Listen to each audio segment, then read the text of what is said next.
Welcome to the Alpha Bravo podcast, where we discuss everything real estate. Whether you're a complete newbie or you have some experience, we'll share some tips and experience to kind of help you guys out. So I'm your host, Eric. And I'm your host, Freddie. And today we actually have our very first guest on the podcast, a good friend of ours, someone that we've learned a lot from and also collaborate with as well, a big player here in the Charlotte area. So please welcome our guest, Julio Solis. Let's go, Yeah. Julio. So Julio, tell us a little bit about your background and how you got started in real estate. Yeah, so to make the long story short, we're going to start from my first business, right? 2021. I had a sports gym where I sold my car to start this thing, and it was like indoor soccer, basketball, volleyball. Left great business, and especially at 20 years old, making $300 to $400 a day was great. And at that point, I didn't know what to do with my money. I was spending it really quick. As fast as I was making, I was spending it. Taking my buddies out to eat, 12 people, paying for everybody. The normal 20 years old. Yeah, exactly. So, and then but it left my days open, man. So one day I was driving, and I heard a real estate seminar. Learn how to invest for real estate for free, right? Yeah. Like all this. And real estate was always something I was interested in. I just thought it was not for my type of people, right? My poor, minorities, things like that. So I was like, hey, screw it, let's go. It's free.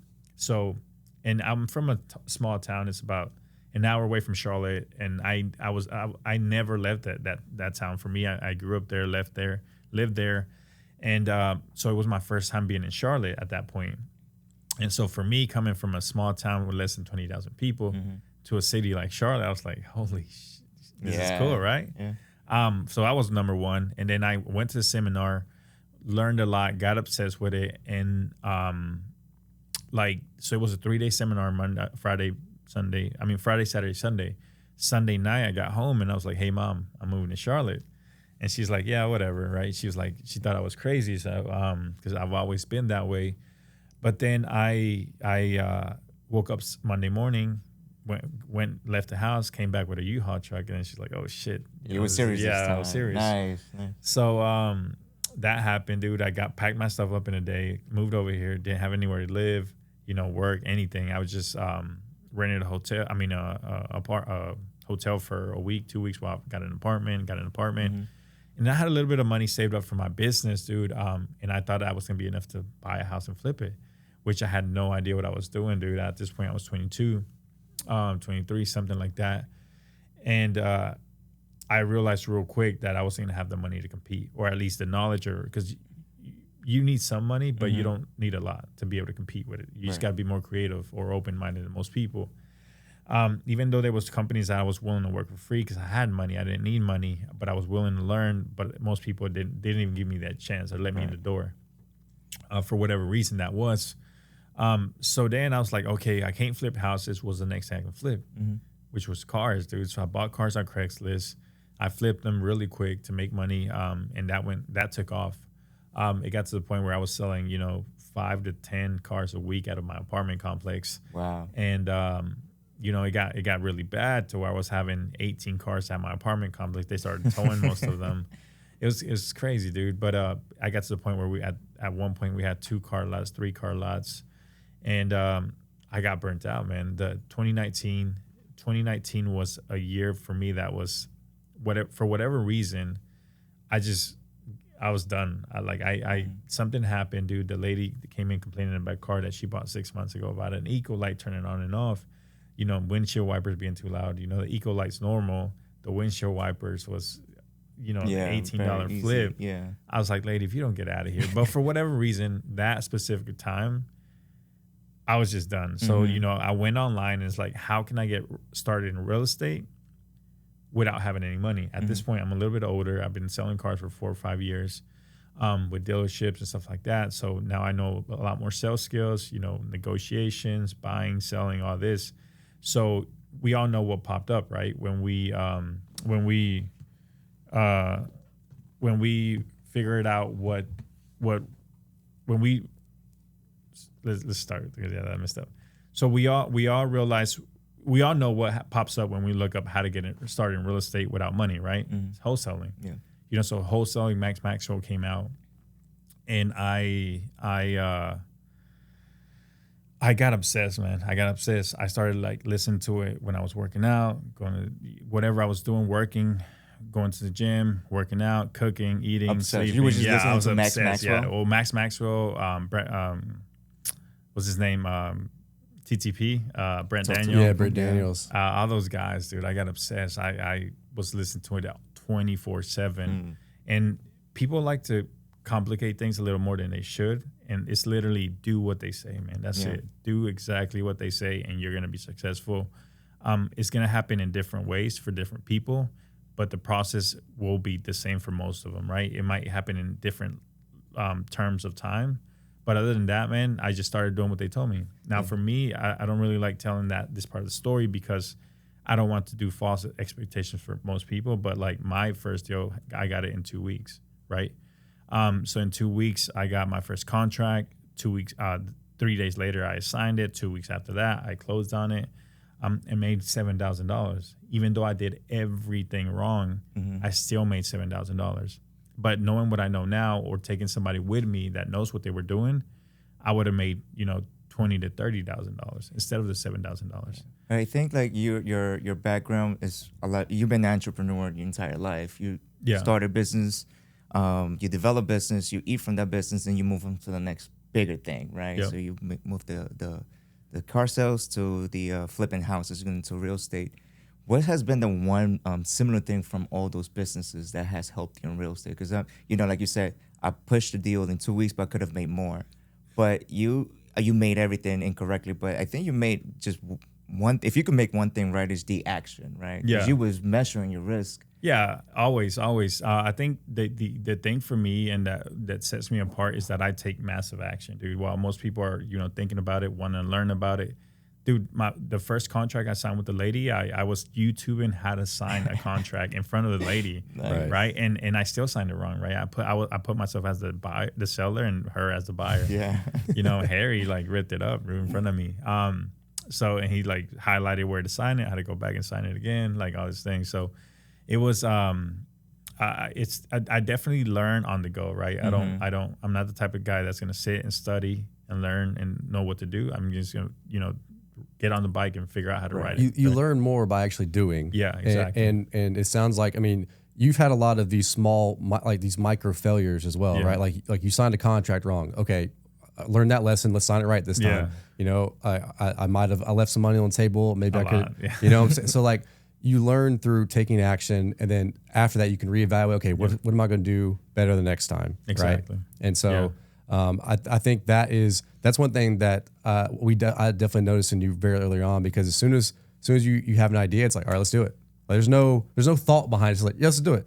And that's something that I think a lot of people that are getting into real estate or any business at all can really learn how to do that. Yep, exactly, dude. So in Silicon Valley, they got this notion or type of in building a company is called build in public, right? It's that MVP. You get the minimum viable product, get it started, and then build it, right? So that's kind of what we did, and that's kind of how I've always been. It's like, all right, let's figure out what needs to happen, do it, and next time it's gonna be better. After that, it's gonna be even better. After that, it's gonna be better. But if we don't start, then we're not going anywhere. Right. Yeah. So, and I think you guys know the concept of analysis paralysis, or people that just learn without taking the action, man. So, what type of person do you want to be on when you're in which you can do a good mixture of both, man. Right. But I think the person that takes massive action is always going to be ahead. Right. No, definitely. Especially, doing measuring risk and being depending on yourself your entire life. Yeah. You've been depending on yourself your entire life. So for somebody like me, I was in analysis paralysis because I was very comfortable in my W-2 job. Yeah. Right. So it was like, dude, I have this to lose. I have this to lose. I have this to lose. And I don't know anything about real estate. In your case, it was like, well, I've done this before. I build the infrastructure of the business. I know the start and the finish, and from those micro failures, you start building up your little empire. And now you're in the I am legacy, right? Exactly. So exactly. Where are we now? What are we doing now? A long way from that first deal, dude. Yeah. So we have the first company was called Atlas Property Solutions. That company is our side where we actually do the investment side, right? We buy, wholesale, fix and flip, Airbnb, rental, long-term, mid-term, short-term rentals. We're now doing new builds. We do a lot of land. We do a lot of commercial. So you name it, we've probably done it. We bought notes. We've sold notes. We opened our shop finance subject to, so all the above. That's another key point, that if you're learning from somebody or you're watching somebody you're doing, make sure that they're actively doing real estate. Right. Because most people that are teaching out there, giving courses, doing all this other stuff, have done real estate, but 10, 15, 5 years ago, something like that, right? And in this industry, the business that we're in, the laws, the rules, the technique, the technology is going to change every 2 to 3 years. So if they haven't touched a contract in 5 years, chances are that a lot of the data and information that they're going to give you is going to be outdated. And that's going to be a better or different way to do it. So we're actively still doing this, but then we also got another community called I Am Legacy, another business.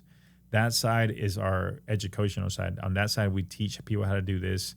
We're building a whole ecosystem of business around I Am Legacy to have people come in and be able to have everything they need to take action inside of that community. So completely free for anybody to join.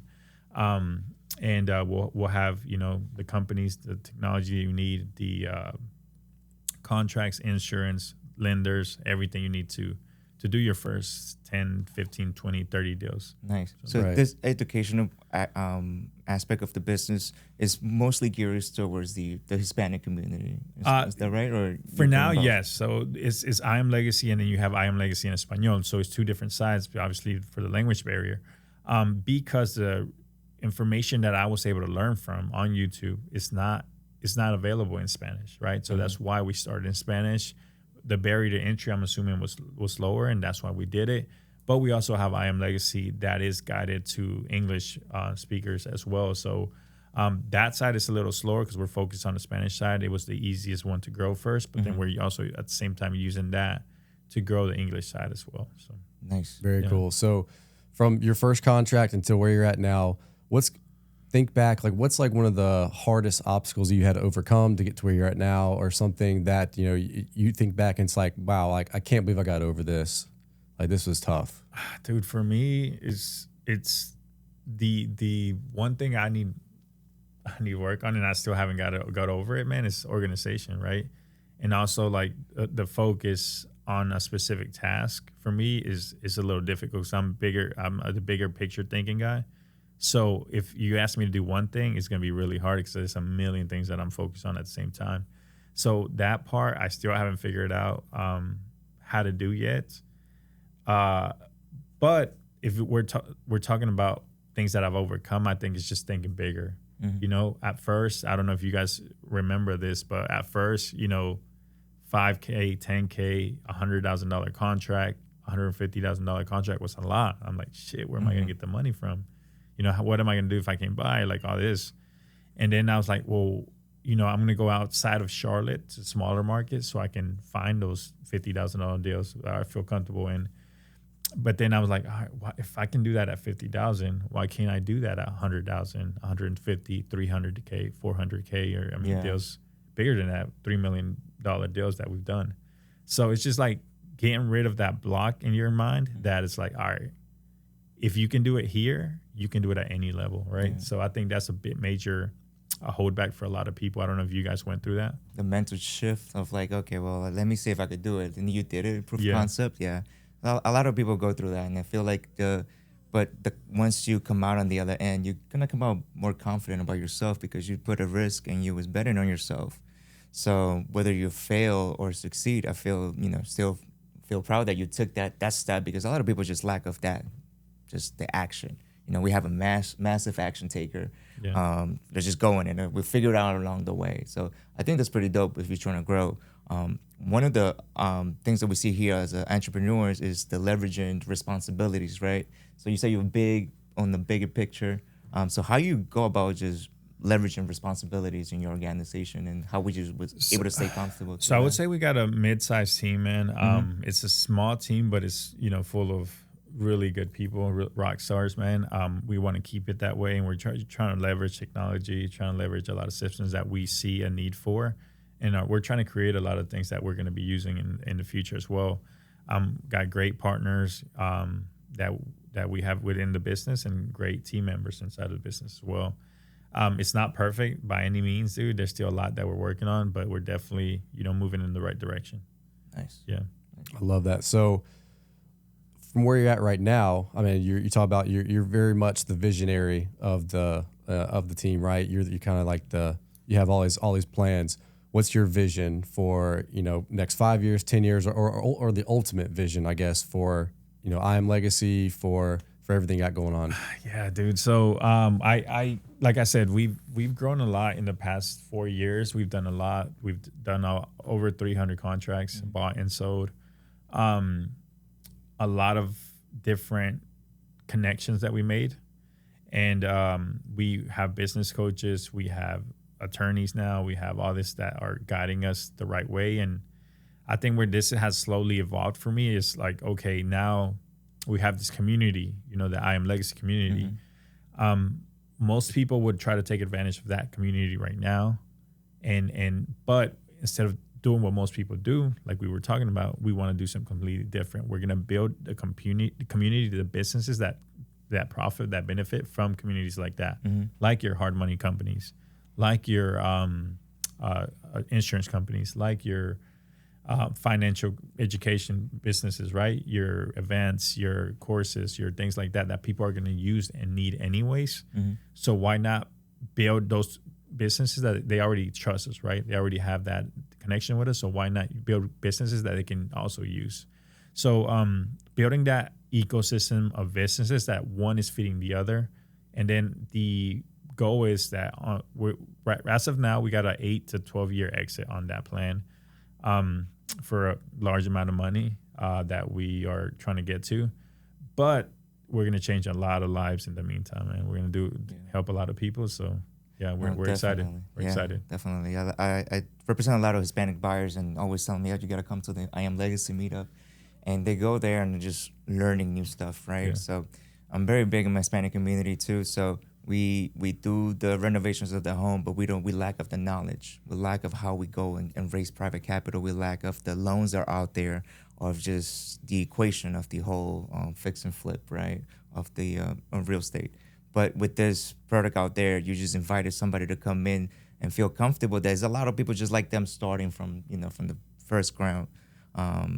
From the first floor and build their knowledge. And they're able to get lenders from there. They're able to get realtors from there, deals, one-stop shop. All the above, man. All the above. So we're excited, dude. We're excited. Oh, definitely. And, technically, we're competition, right? You guys, we're in the same market. We both wholesale. We both flip. So technically, in any other business or anything like that, we wouldn't be working together, right? Right. But that's the thing about the real estate industry, that there's so many properties, houses, opportunities that you or us won't ever be able to buy them and sell them all, right? Right. So it's like we can help each other and we'll all win, dude. Same thing with everybody else that's watching this podcast right now, or anybody else that's trying to get into the industry. Like, don't get greedy, don't get selfish. Like, ask for help, work together, partner up, and just make things happen. Yeah, I love the community we have here in the Charlotte area because, I mean, technically we're friends with a lot of people that are competition, but it's that abundance mindset that everyone shares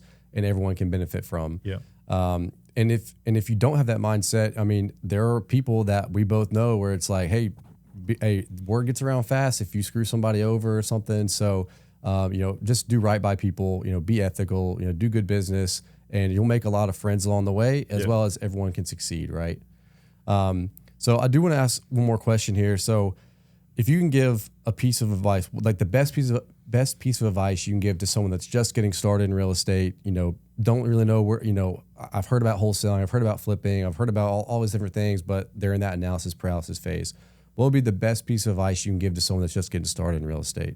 For me, man, I think it's, so it's two, but they kind of tie into each other. The first one is massive action, right? So give yourself a 6 month runway, like give up everything that you have, your friends. Like I'm gonna say this and probably get a lot of heat, but give up everything. When I say everything, I mean everything. Friends, family, church, everything you have. I mean, don't give up exercise and stuff like that, because that's part of your mental, fitness that you're going to be needing for this moment. And also don't say like, if you have kids, if you're married, don't forget them. Don't forget them. Forget them kids. But man. like limit the time invested in that for 6 months, right? 6 months of massive action. And you can, set that expectation with your wife, with your family, with your mother, with your father, with your, brothers, friends, whatever. Be like, look, this next 6 months are going to be my time, right? I'm going to focus extremely deep in what I need to do to be successful. So just give me 6 months and I promise you, I'm going to be back. And if you do that, man, 6 months from now, you're going to be 5 years in the future from where you would have been, right? So in what it would have taken you 5 years to do, you can do in 6 months, guaranteed. But if something doesn't align with your purpose, with your mission, it's not going to be part of your life at that point. So get it out, and I promise you it's going to be worth it. After that, it's just action, education, and connections, right? That's all it takes to be successful in any industry, right? So action, to take action, whatever that is. Go to meetups, meet up with you guys, talk to people, watch videos. That's action. Education is the learning process, right? Learn the process, learn what you want to do, whether it's investing, fix and flip, Airbnb, whatever that is. After that, it's the connections, right? And who who can you connect to help you get there? Who can you follow? Who can you work with for free to be able to do that? Action, education, connections, and then repeat. After you make those connections, take action on that. Educate yourself some more and do things like that. So yeah, those three things for me, action, education, connections are the three most important things of any, and that's any industry. In any industry. Yeah.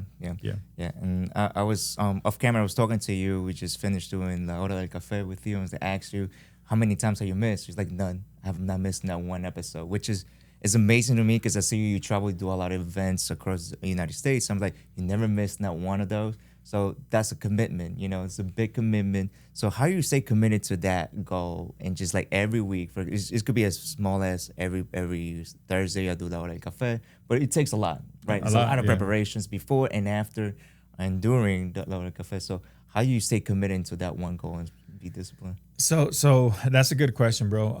I think the biggest part is like learning what it is, right? So what I mean with that is like at the beginning of when I started real estate, when I say beginning, it's like 10, 15 years ago, but it's 4 years ago.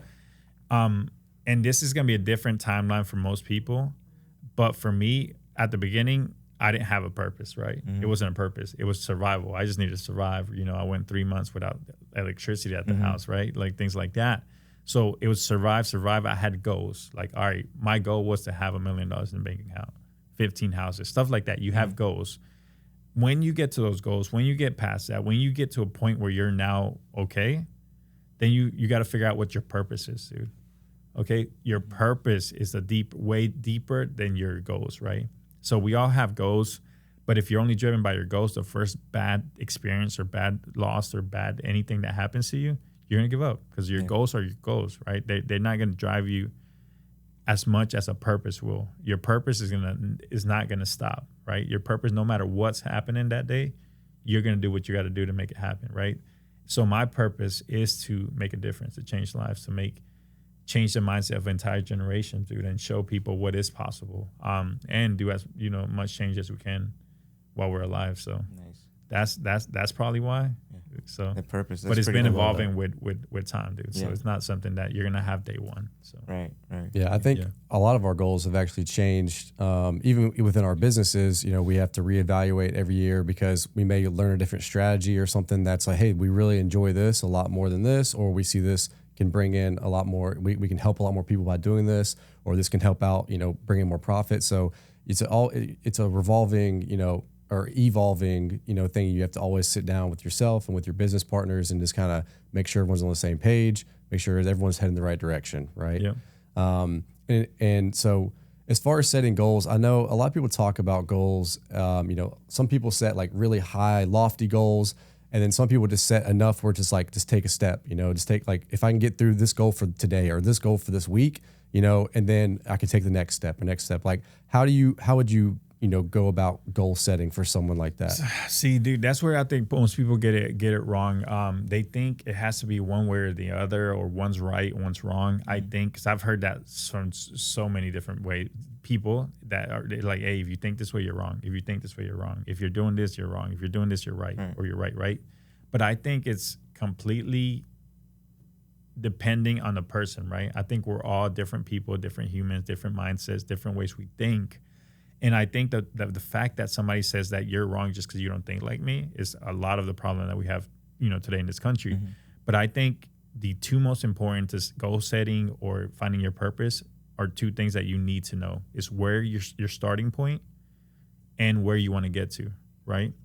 Once you have those two things, then your goals within that, your action plan to get to that point is a lot easier.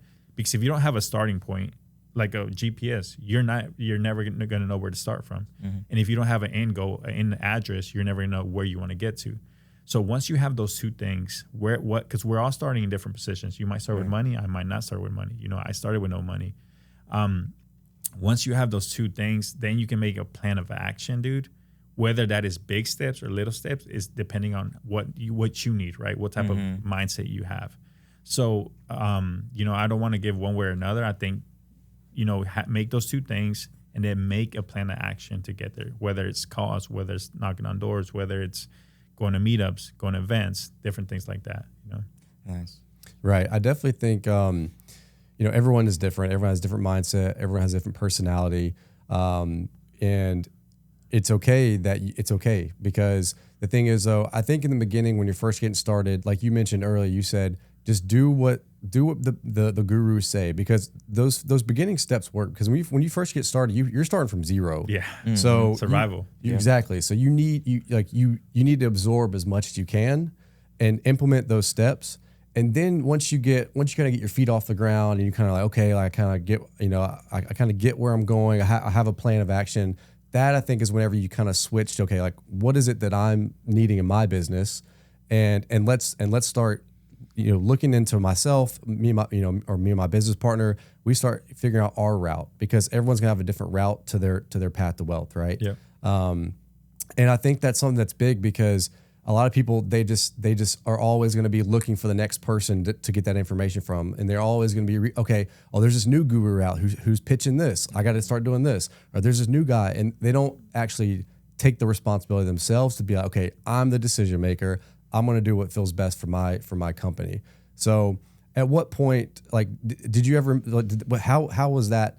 How does that like apply to you? Like, did that apply to you early on? Or are you still like looking for people for like advice from, or how's that play out with you? So it was a little different for me, bro. But I think it's a very good point that you just made, dude. Right at the beginning, we all start the same, right? We all start from different points, but the goals of the same, right? Get your first deal. We all want to get our first deal. Once the first deal, then we'll get our second, third, fourth, fifth. As that goes, your goals, your mindset, everything you do is going to change, right? You're not going to be able to know what you're going to want in a year, 2 years, 3 years, because your mindset and position and your connections are all different, right? Like your circle of friends right now, your circle of influence is going to be completely different after you do 30 deals, right? Same thing with you guys. When you first started your first deal, your circle of influence was different than it is now, right? I'm sure the resources got bigger. Yeah, resources got bigger. Your goals changed. They evolve. So I think now is the same thing, but for me, it's like, and actually that happened this week, right? Where I'm like, okay, I when we're borrowing money for our deals for private lenders, we're focused on, people that are lending 50,000, 100,000, 150,000, 200,000, which is good. But at those investors, I have to educate. I have to do all this. I have to, convince them to do it, right? Tell them how their money's secured. And my coach was like, hey, like, stop thinking, you evolve your mindset, just like you did with your price points. Now you need to do that with your lenders as well. Now it's like, all right, I want to get into rooms where I'm pitching or trying to get, instead of 150,000, I'm trying to borrow 15 million or 2 million or 5 million or 10 million, because it's the same concept, just different conversations. Yeah. The people that have, 2 million, 5 million, 10 million to lend are not going to be uneducated like most people on the other flip side of that, right? Right. And I'm not saying uneducated in a bad way, but uneducated on the investment world, right? Like you guys know, your private money lenders are lending 50,000, 100,000, want 20 grand in return, Right. When your educated investors are lending 200,000, they want a percentage, that 10%, 8%, 12%, and they're happy with that because they know that's a good return on their investment. And they know how to protect their money. And a lot of times when you go to those rooms, they're educating you instead of the other way around. So just, change your mindset, change your life, man. That's simple. The mindset seems to be a very common thing for a lot of people starting entrepreneurship, real estate, whatever you decide to start. But the mind shift, I could say for that, we have to go through a one-way road where you just go. When you come out in the air, you come out a different person. Doing the first deal together, it was scary, right? I'm doing my first flip, it was scary as hell. But as soon as you're done, it's like, oh, nothing happened to me. I'm always like thinking when I'm about to start doing something new, what's the worst thing that could happen? I'm not gonna die, It's like, all right, bet, so I do it. So the mindset though, it's very, very important. And a lot of people sleep on that because with your mindset, if you bet on yourself and start absorbing the information that you allow yourself to be in, and surround yourself with the same energy, bro, it's like you're unstoppable, man. Yeah. Right. Well, Julio, thanks so much for being our very first guest on the podcast. You are a wealth of knowledge. I think a lot of people can learn a lot about you and from you. Tell us a little bit about where people can find you, about what you got going on. So we have quite a bit of advanced projects and meetups coming up, man. So if you want to learn anything about us, definitely follow us on I Am Legacy. And if you speak Spanish, I Am Legacy in Español. You guys can follow me personally on all platforms, Julio Solis, on Facebook, TikTok, Instagram, YouTube. Same things with the business names.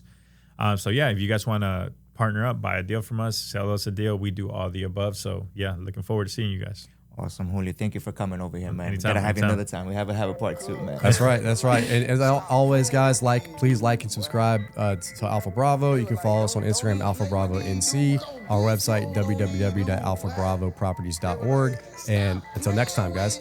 See ya. No shot, no gimmick, no gimme look. No plan, go get it, no giving up. No gas, get a mask like give it up. Gotta get it, gotta kill it like fill it up. No drop, no.